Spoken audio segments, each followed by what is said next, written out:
भारत ने चीनी सीमा को घेरा, चीन नहीं लांघ सकता भारतीय सीमा। भारत की खामोशी ने मचाया शोर, भारतीय सेना चीनी सीमा की ओर। भारत ने अपनी गलती को सुधारा, अब कैसे चीन का होगा गुजारा।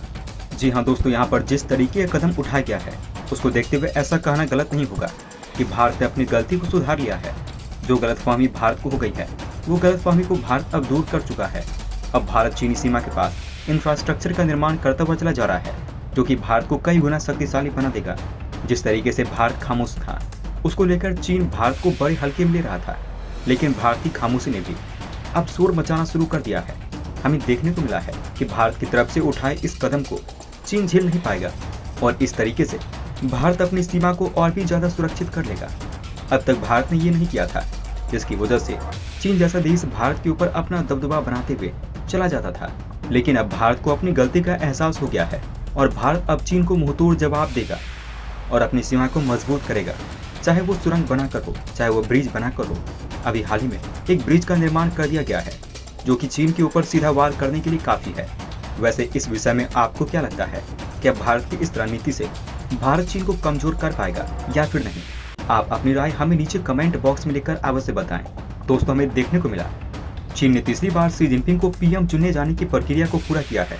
हमें देखने को मिला था कि चीन ने अपनी सेना को सीमा विवाद के चलते पीछे बुला लिया था। इसके पीछे जो वजह बताई गई है वो ये बताई गई है ताकि यहाँ पर शी जिनपिंग को पीएम बनने से कोई दिक्कत न आए, इसलिए चीन की तरफ से इस तरीके का कदम उठाया गया था। लेकिन पीएम बनने के बाद शी जिनपिंग ने अपना असली रंग दिखाना शुरू कर दिया। दोस्तों, हमें देखने को मिला चीन के राष्ट्रपति शी जिनपिंग ने अपने एक भाषण में गालवन घाटी की झड़प को लेकर भारत को चेतावनी दे दी और भारत से ये बात बिल्कुल भी नहीं छुपी है। यहाँ पर चीन पल भर में किस तरीके का कदम उठा सकता है। भारत ये बात बहुत अच्छे से जानता है कि चीन जैसा रंग बदलू देश कोई दूसरा नहीं हो सकता, जो पल भर में कुछ बोलता है और पल भर में कुछ कर देता है। दोस्तों, भारत ने शी जिनपिंग को राष्ट्रपति बनने पर बधाई नहीं दी थी, क्योंकि भारत ये बात अच्छे से जानता था कि चीन कभी भी कुछ भी कर सकता है। इसलिए भारत खामोशी से चीन को घेरने के लिए उस पर काम करता हुआ चला जा रहा था। आपकी जानकारी के लिए बता दें, भारत की बॉर्डर रोड ऑर्गेनाइजेशन ने ऑक्साई चीन के बेहद नजदीक 14,000 फीट की ऊंचाई पर 120 मीटर लंबा एक ब्रिज बना दिया है।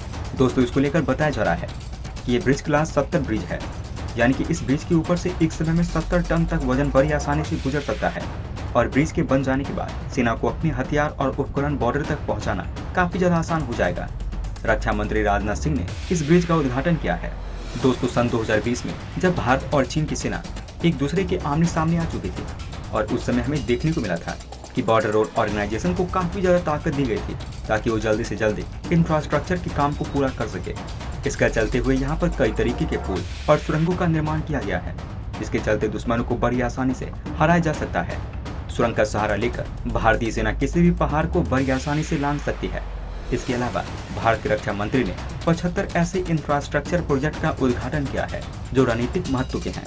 दोस्तों, इससे पहले हमें देखने को मिला था यहाँ पर जो पुल बना था उससे ज्यादा भारी सामान ले जाना काफी ज्यादा मुश्किल हुआ करता था। इसी के चलते यहाँ पर बॉर्डर रोड ऑर्गेनाइजेशन की तरफ से एक नए पुल का निर्माण किया गया है, जिसके तहत यहाँ पर 70 टन एक साथ बड़ी आसानी से इधर से उधर ले जाया जा सकता है।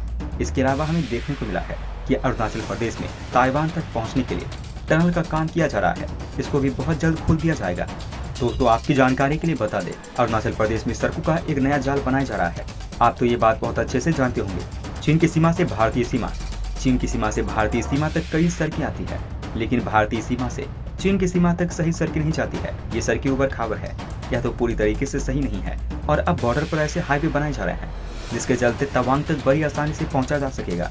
और आपकी जानकारी के लिए बता दें, तवांग वो जगह है जहाँ 1962 में चीनी सेना ने कब्जा कर लिया था। इसके अलावा जहाँ पर सड़कों का निर्माण नहीं हुआ है, वैसे में हमारी सेना को वहाँ पर पहुँचने के लिए हेलीकॉप्टर का सहारा लेना पड़ता है। दोस्तों, भारत की तरफ से अपनी गलती का एहसास किया गया है। भारत को ऐसा लगता है कि हिमालय में अगर सड़कों का निर्माण किया जाएगा तो ऐसे में अगर चीनी सीमा भारतीय सीमा में आ जाएगी तो इन सड़कों की वजह से चीनी सीमा की रफ्तार तेज हो जाएगी और वो और भी स्पीड से भारतीय सीमा के अंदर घुसती चली जाएगी।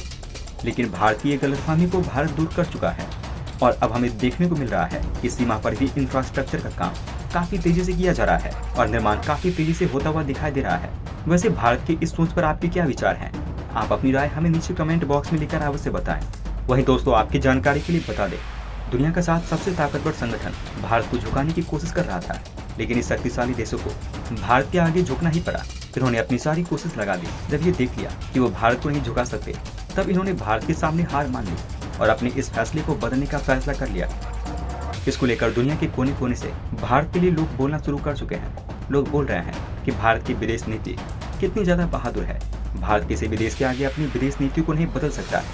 ये चीज भारत की दुनिया के कई देशों को पसंद भी आती है और इस पर खुद पुतिन की तरफ से बयान दे दिया गया था। हमें देखने को मिला था कि पुतिन ने कह दिया था कि भारत की विदेश नीति बहुत अच्छी है और भारत का आने वाला फ्यूचर ब्राइट है। दोस्तों, कुछ समय पहले खबर निकल के आई थी कि दुनिया के 7 सबसे ताकतवर जो देश हैं, जिनको G7 के नाम से भी जाना जाता है, जिसमें शामिल है America, Britain, France, Germany, Japan, Canada और इटली जैसे देश शामिल हैं। और इन्होंने बैठकर एक बैठक की थी। अगर रूस को इस युद्ध में हराना है तो हमें किसी भी हाल में रूस को तेल बेचने से रोकना होगा। रूस के तेल पर अगर रोक लगा दी जाएगी, रूस आर्थिक रूप से पूरी तरीके से टूट जाएगा। और इसके लिए उन्होंने फैसला किया था, जो भी देश रूस से तेल खरीद रहे हैं उसको तेल खरीदने नहीं दिया जाना चाहिए। और इसमें 2 देश ही निकल के सामने आए थे जो कि रूस से अच्छी मात्रा में तेल खरीद रहे हैं, जिसमें से पहला भारत है। चीन को रोकने का फैसला नहीं किया क्योंकि चीन खुल्लम-खुल्ला पश्चिमी देशों का दुश्मन है और वो रोकने वाला भी नहीं था। तो उन्होंने क्या किया कि भारत को टारगेट करना शुरू कर दिया और भारत को रोकने की पूरी कोशिश की। दोस्तों, में देखने को मिला कि यहाँ पर एक ऑयल प्राइम कैप का ऐलान कर दिया गया है। इसके तहत यहाँ पर किसी को भी अगर रूस से तेल खरीदना है तो इसकी कीमत में खरीदना होगा, जिस कीमत में अंतर्राष्ट्रीय स्तर पर इस समय तेल का प्राइस चल रहा है। यहाँ पर G7 की तरफ से ये बहुत बड़ी सोची समझी साजिश रची गई थी। अगर रूस से कोई उसकी कीमत पर तेल खरीदना होगा तो वो रूस से क्यों खरीदेगा, अपने आप को पश्चिमी देशों का दुश्मन बनाकर, बल्कि वो किसी और देश से उसी कीमत पर तेल खरीद लेगा। यहाँ पर G7 की तरफ से रूस की कमर तोड़ने का पूरा इंतजाम कर लिया गया था। दोस्तों, भारत ने सीधे इन सभी देशों को हरका दिया। भारत ने बोल दिया कि हाँ, अगर हमें रूस से सस्ता तेल मिलेगा तो हम रूस से खरीदेंगे, अगर हमें सस्ता तेल ईरान से मिलेगा तो हम ईरान से खरीदेंगे।